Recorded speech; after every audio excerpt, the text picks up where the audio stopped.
Vasudevaya. Om Namo Bhagavate Vasudevaya.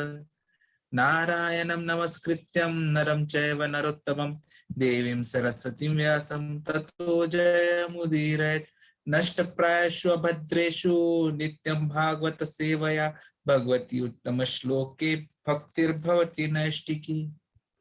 So today we are going to do a complete summarization of chapter 3 of the 8th canto. So in the last days we have completed this chapter. This is a very important chapter considering that insightful, experienced and practical prayers of Indra to his many of the things you have been listening, which you have been understanding,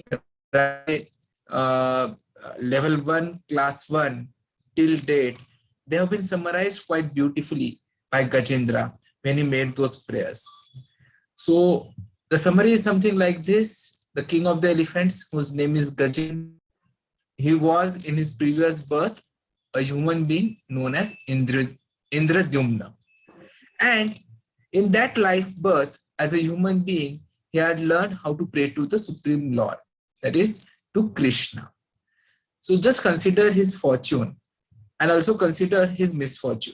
He already had a human birth which he did not utilize, and he had to again take birth amongst those 84 lakh species in the species of an elephant. That was his misfortune, that he could not make good benefit of his human life. But he was also fortunate because even though he missed going back to Godhead as a human being, somehow or the other, when he took birth as Gajendra, at the appropriate moment, when it was most needed, he remembered the prayers which he had learned. And that is where he was fortunate. So though he was unfortunate, it is said in the scriptures that he was fortunate just because he could remember the prayers. And then as soon as he remembered the prayers, he began to chant it to himself. But even before offering the prayers, what he did is, he offered his obeisances to the Supreme Personality of Godhead. And he was in a very awkward position because he was attached to the Lord. And so he was in pain. He had fought for thousands of years, is what we have understood. In spite, hundreds of years. And then, in spite of that, somehow he had lost his complete strength. And now in such a pitiable condition. So he first of all offered his obeisances. He requested forgiveness because he expressed that he was going to be unable to recite the prayers nicely. And that is how the whole setting of this third chapter, and he offers prayers and he gets liberated, which comes further. Om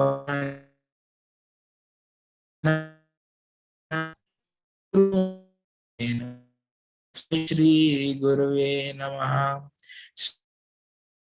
Vishvam Bhutale Rupamayam Tadati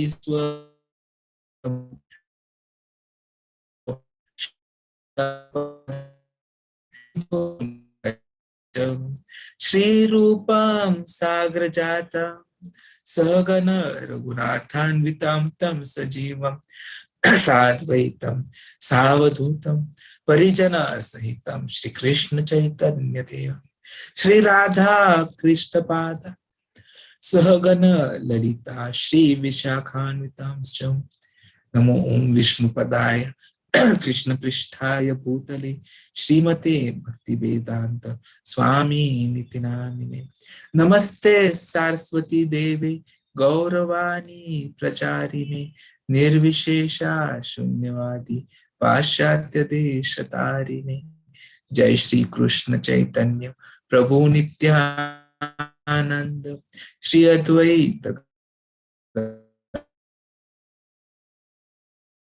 Hare Krishna, Krishna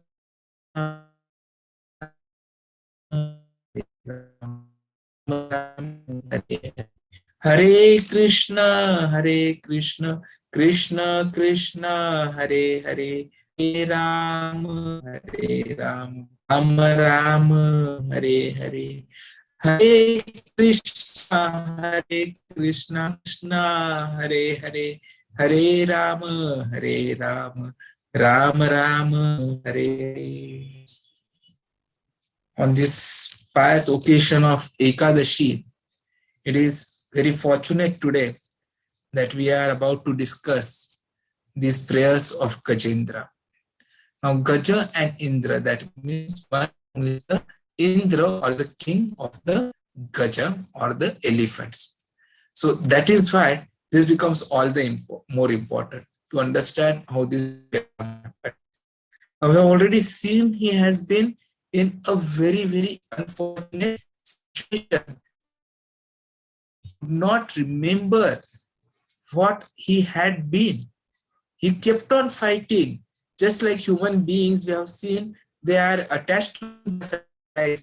Gajendra was attached and he was all the labor to pick up water from the lake and throw it on his wives and children. And in spite of those, he was being tired. But then, because he was playing, the crocodile got angry and he attacked Gajendra. And now Gajendra was arrogant. The ego was still there. So what he did, he thought that I can fight it. And he started fighting with the crocodile. But the location where the fight was happening was a territory of the crocodiles in the water. And so the crocodile had a bigger location where he could exert his influence. And Gajendra was not able to exert his complete strength because he is an animal of the land. And so this fight ensued continuously. It is said that the fight occurred for 1,000 years. And Gajendra was slowly losing his strength. And what happened? He completely lost his strength, and then he thought that now, because I am in this water, the crocodile, he is getting stronger and stronger and is now going to kill me. And it is at that time he remembered that in his previous birth as Indradyumna, he had learned the prayers of how to offer to Krishna. Now, it is very important what we understand from this particular part is that we as human beings should not only be knowing about Krishna, but should also learn how to offer prayers to Krishna, how to do the deity worship. And that is why when we say that Prabhupada ji has given us this mission, he has made everything so simplified. He has asked us to do only ABCD. And it is important that D means it is deity worship. Or even the diet. So the D there has got two meanings. So we should ensure that we now understand how to offer the prayers. And in this human life form, at least if we are not able to be perfect, just like Gajendra, if we ever get a birth in future again in any other species, we remember those prayers, just like Gajendra did. And he was in an awkward position. So before reciting the prayers, what he did is condition. Lord, oh Lord, I am in pain. I am in a very terrible condition. I may not be able to offer the prayers properly. But still, please accept. And then he started offering the prayers, which are very, very important. So that is where our summarization comes into picture. So what is said, first of all, is the very first aspect which he has mentioned is, O Lord, the Supreme Personality of Godhead, you are the cause of all causes and the original person from whom everything has emanated. So you'll see In Srimad Bhagwatam, right from first canto, first chapter, in most of the locations, it is again and again stressed that Krishna is the Supreme Personality of God. Supreme, he is the cause of everything.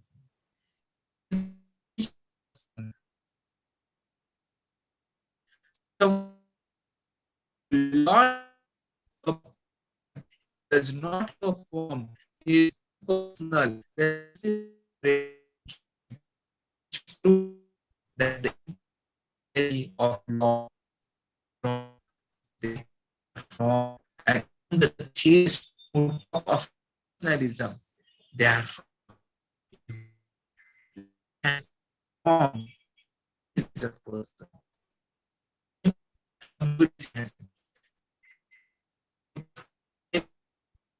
Just as we saw in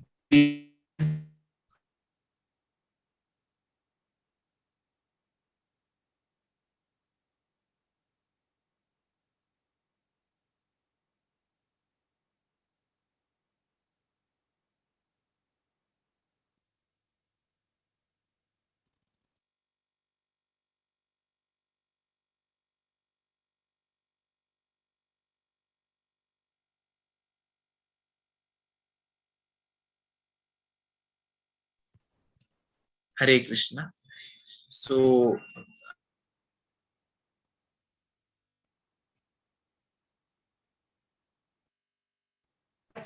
the Lord said, let there be creation. And why?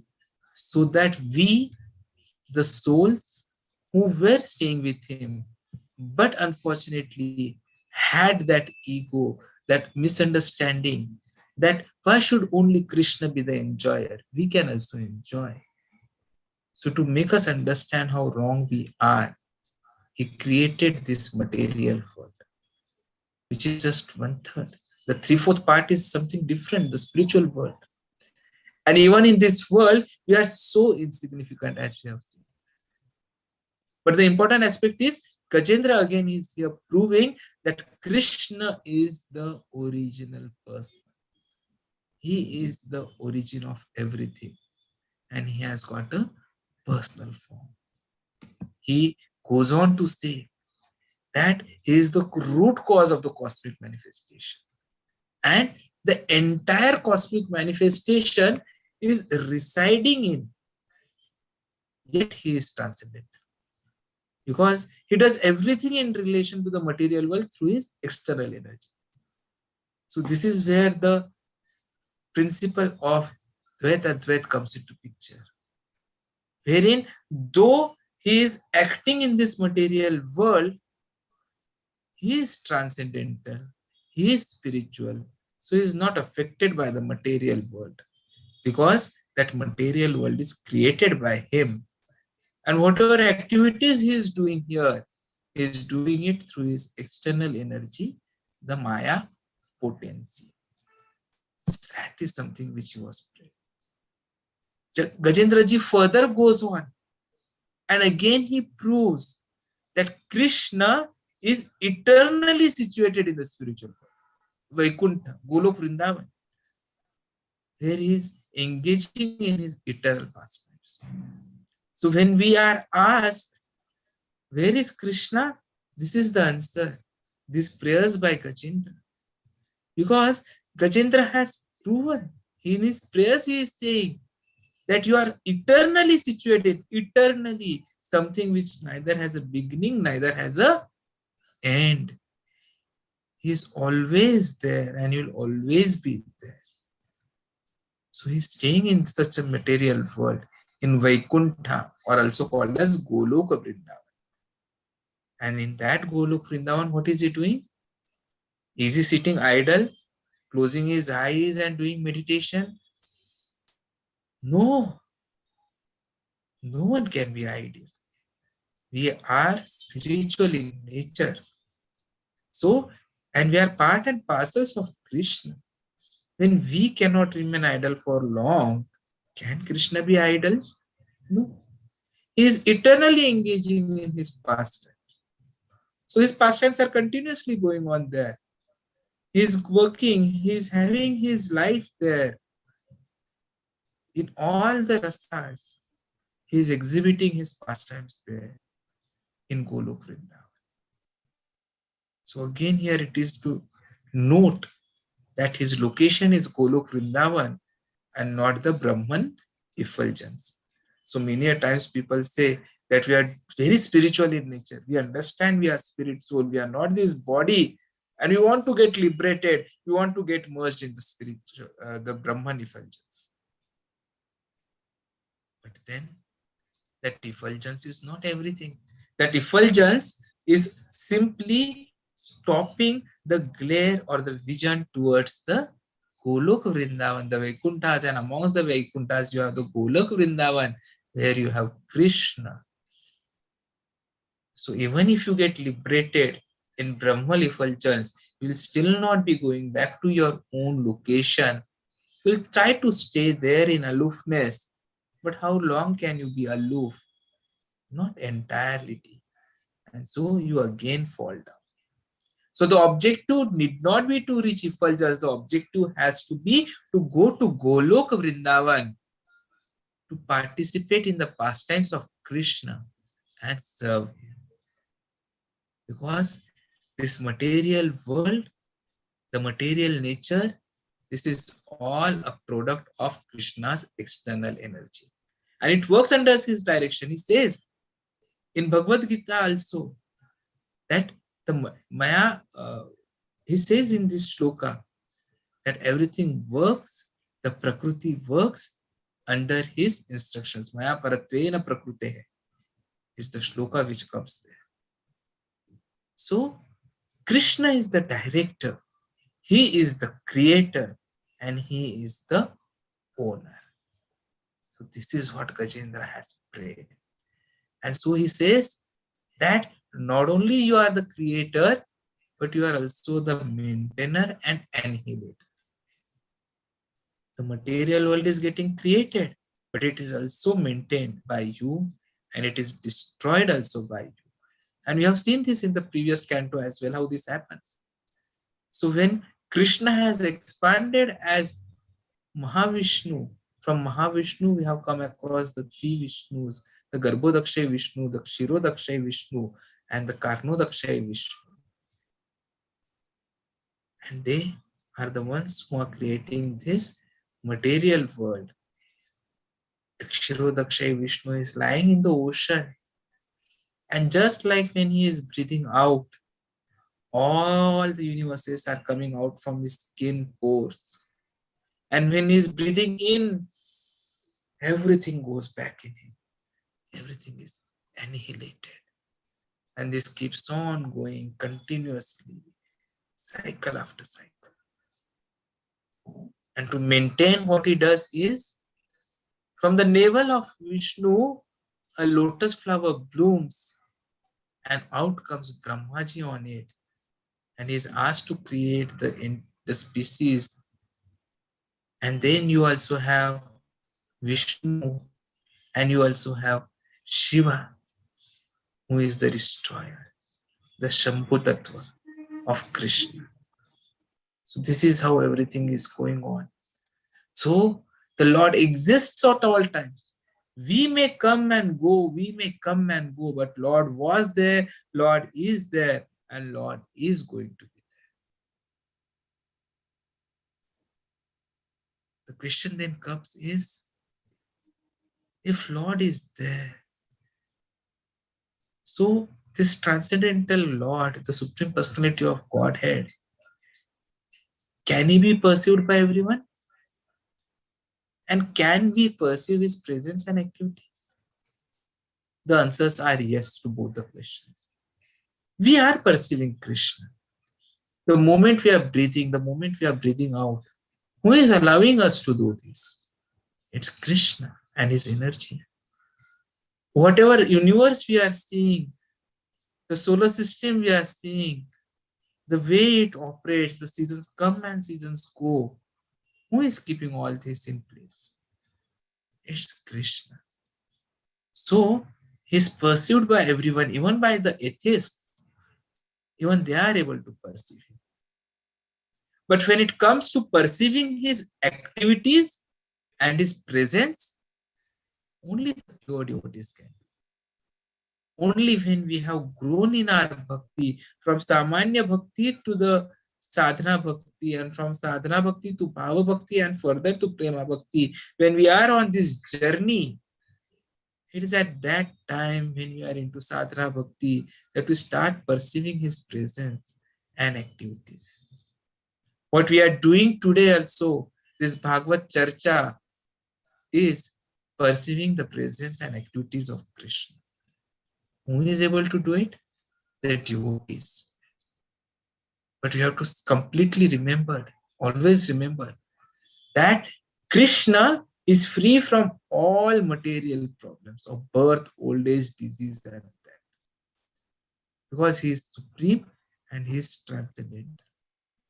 So when Gajendra has said that you are free from these material problems, what he indirectly said is, I am suffering from these problems. So when Gajendra is saying I, it means we all people in this material world. We are suffering from birth, old age, disease, and death. And these are our real problems.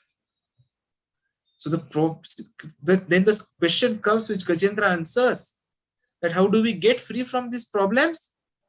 Is by taking shelter of Krishna. Because he says that if anyone in this material world takes shelter of him, he also becomes situated in that transcendental position.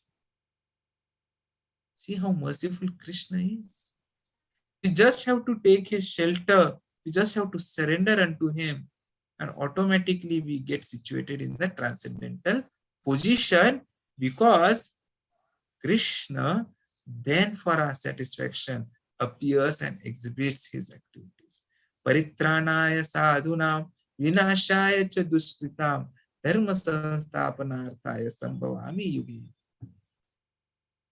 So the moment we try to become sadhu for our satisfaction, for our protection from material world, when he is accompanying us as Paramatma, he starts to exhibit his presence. We start understanding his presence, and automatically we start getting saved from the attack of material energy, Maya. So Krishna starts exhibiting his activities to us.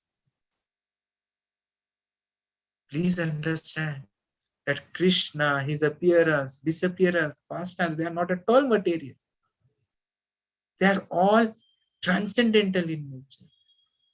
So just think how a small boy of 5 years old can pick up a mountain as big as Govardhan, and that too on a left and little finger, and not for few seconds, for 1 whole week, 7 days and 7 nights.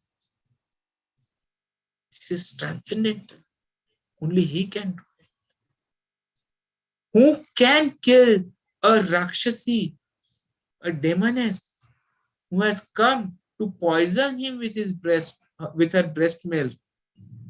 And what he does is, he sucks away the life energy from that breast. This is transcendental in nature. Who can show what is Maryada? Who can become Maryada Purushottam? Show how to live life. It's only Krishna and his incarnation as Ram. Who is there who can pick out the earth which has been hidden in the lowest of the places in Dharatal and bring it out? Only Krishna in the avatar of a tiger. Who is that? Who, with asking for 3 foot place, expand himself in such a big way that with 2 feet he captures all the 3 worlds, and then asks the king, where do I keep the 3rd foot? And Bali Maharaj then understands he is transcendental and requests him to keep it on his head. and he goes in Patal. Who can be such person? So even though he has come in this material world, his activities, his pastimes are all transcendental. He does not take birth like we human beings or any other species takes birth by being in that position, in that uterus, surrounded by all kinds of irritant fluids of mother. He appears as he is, and he also disappears as he is. So even though he comes in material world, everything he is having, he is showing is transcendental. And one who knows this secret can enter the kingdom of God, is what Gajendra has prayed. So we are fortunate to understand this secret, and so we have the opportunity to enter Goloka Vṛndāvana, which we should not miss. Gajendra said, all opposing elements are adjusted in Krishna. The dusk, the dawn, everything gets adjusted. Because he stays with everyone in the heart as Paramatma. So Gajendra further says, he is the controller of everything. He is the original source of everything. All things are his parts. And he is also the origin of Mahavishnu, who is the source of living entities within this material world. We may not be able to absorb this knowledge and observe his presence, but he is observing all the activities of our senses, which can work and achieve results because of his mercy. So whatever we think, that also is being recorded. It's not only if I do something, it is recorded. No. Even our thoughts, even our dreams. But be very careful. Very, very careful. Because though he is source of everything, he is untouched by us. It's like the gold mine. So gold mine is the source of the gold ornaments. But still, gold mine is different and ornaments are different. So similarly, Krishna and we are one and the same. But he is Vibhu and we are Anu. That is the difference. He is the fire and we are that small particle of fire. So it is important that we pray to him. Gajendra says that the Lord has to be worshipped by the methods prescribed in the Pancharatras. That is what one Prabhupada has explained, that the Grihasthas, they should be doing deity worship as mentioned in Pancharatras. So wherever you will go to temples, there's definite methodology which is established in how we should serve Krishna, how we have to worship Krishna. We have to just learn it and apply it in our Grihastha life, in our own house. We may not have the Vigrahas, but we may have the photos and we worship them because Krishna and his representation is non-different from each other. So we have to keep on remembering Krishna every time. He is the source of our knowledge and only Krishna can give us liberation. Therefore, it is our duty to understand him according to instructions of devotees, especially Guru, the spiritual master. So, though we are covered under the mode of Trigunas, still by following the instructions of Guru, Sadhu, Santa, we can be freed from the clutches of Maya. That is what Gajendra prays and tells. Gajendra further explains that the self-effulgent material form of Krishna, it may be adored by non-devotees. But then his feature as the localized super soul is appreciated by the yogis but the original form is understood only by the devotees. So all three levels come one after the other. A non-devotee, Brahmani Faljans. Those who are spiritual, they will understand the impersonal form. Those who are yogis, they'll understand the Paramatma root. But then those who become bhaktas, they'll understand the original form. Krishna is competent to dissipate this darkness of this ignorance. And for that, he has given the instructions in Bhagavad Gita. And so it is said that daily we have to read at least one shloka of Bhagavad Gita. Krishna is the ocean of transcendental qualities, and he can be understood only by persons who are freed from the bodily concept of life. With his causeless mercy, Lord can rescue us, the conditioned soul, from the material clutches and enable us to get back to Goloka Vṛndāvana and become his personal associate. So Gajendra then also highlights what are the qualities of pure devotee.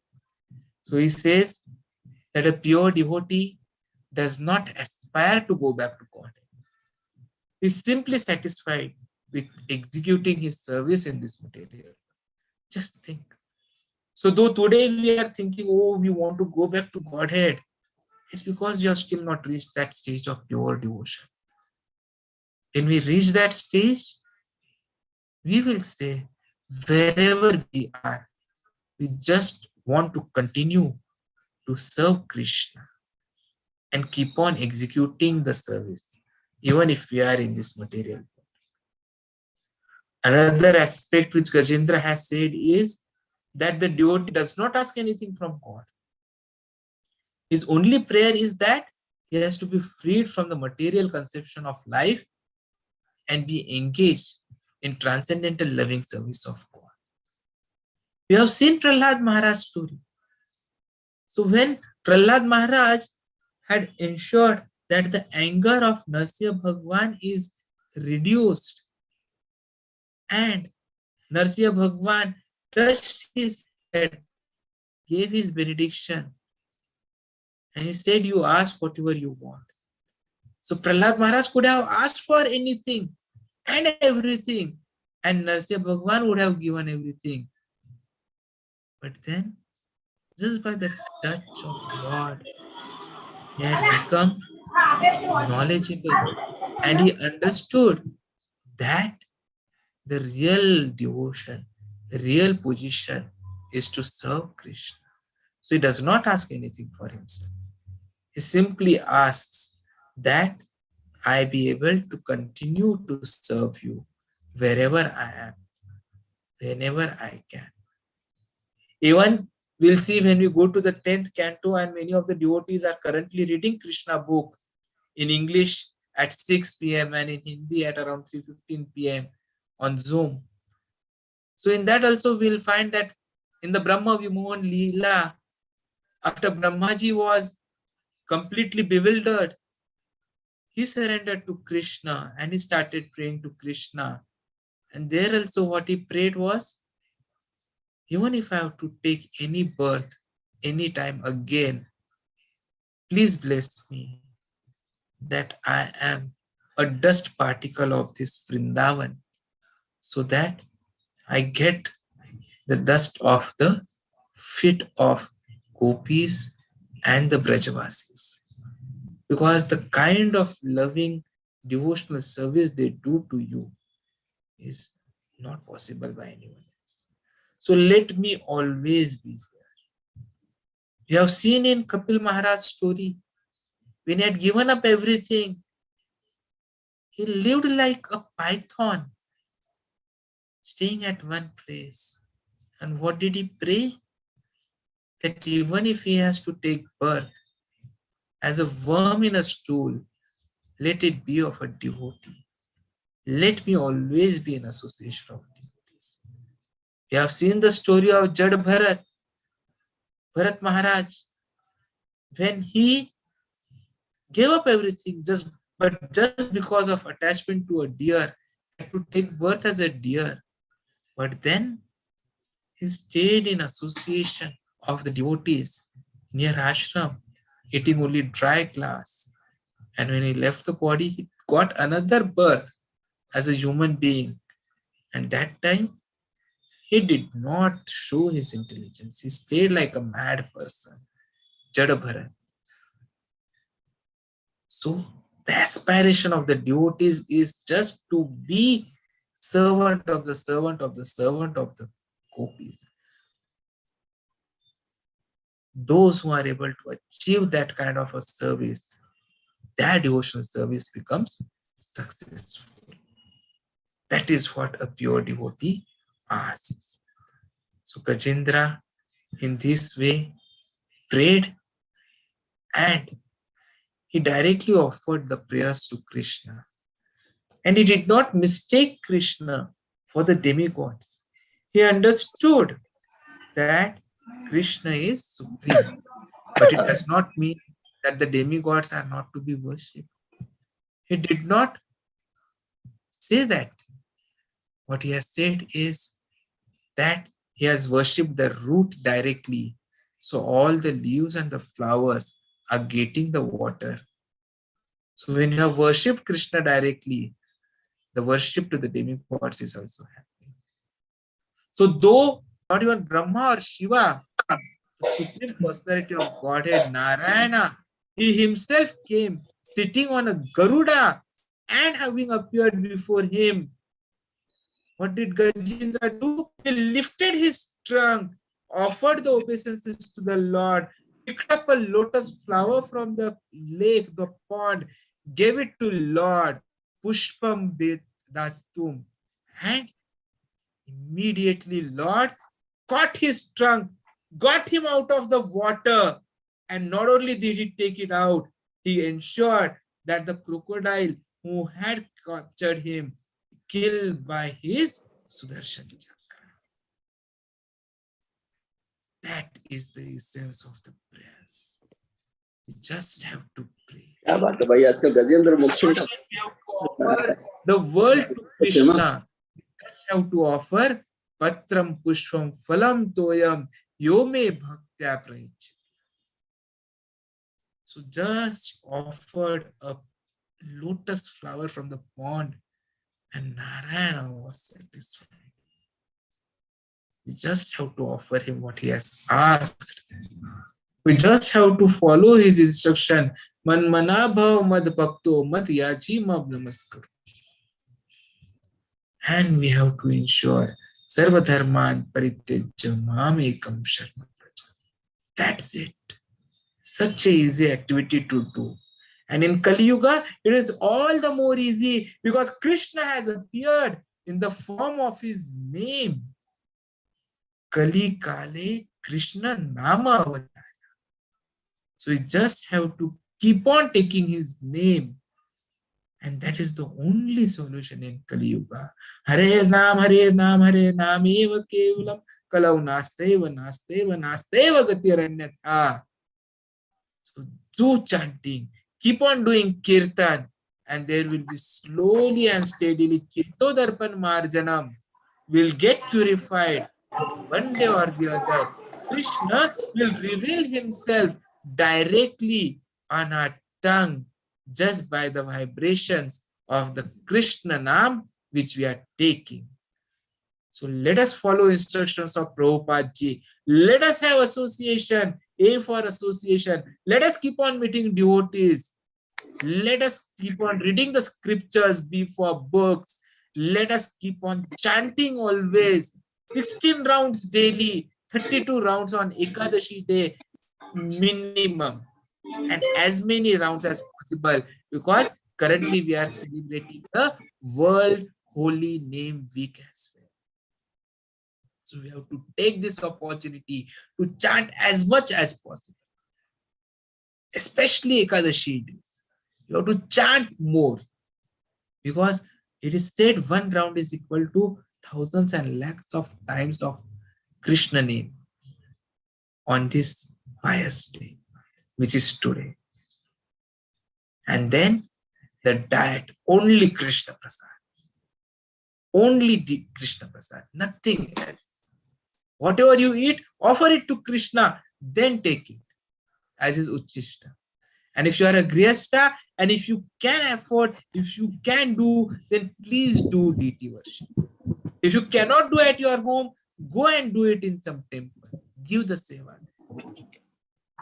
And slowly and steadily, we'll get purified, we'll get sanctified, and we will go back to Godhead, Vaikuṇṭha, at least, and Goloka Vṛndāvana, definitely, because Prabhupada ji has promised us this.